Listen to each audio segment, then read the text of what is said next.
going there with Division II talent. With you had Donovan Mitchell, and you had all these guys that have a boatload of talent, Chris Middleton, and it didn't work. And so I'm not willing to let these guys off the hook and be like, well, geez, we're going to make a Disney movie out of these guys one day because they were the odds were stacked against Angels them. in the backcourt. Yeah, exactly. I mean, go out and understand that win because you have NBA players. Like, this should be the case. And so, or at the very least, finish on the medal stand for crying out loud. So, yeah. So, like, that's kind of my stand on it is, like, I'm willing to say, and I'm very encouraged by that, they did get hammered by not bringing their best. But at the same time, they weren't, it wasn't Amir Coffey and, Richard Pitino's starting five going out there either.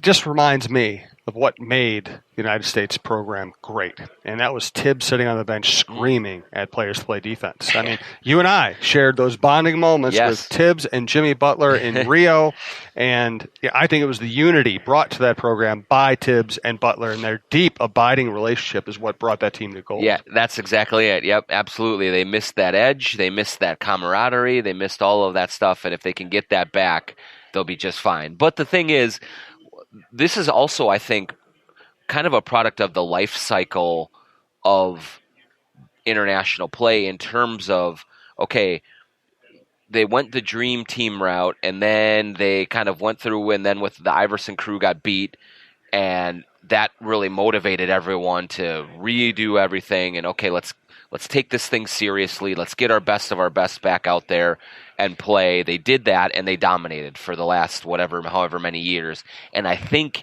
you did get to a point where the domination was so overwhelming that a lot of the Americans were like, "What's the point? What's the point? Yeah. I'm not going to give up a summer, especially for the World Cup and not for the Olympics. I'm not going to give up one of my summers to go do this."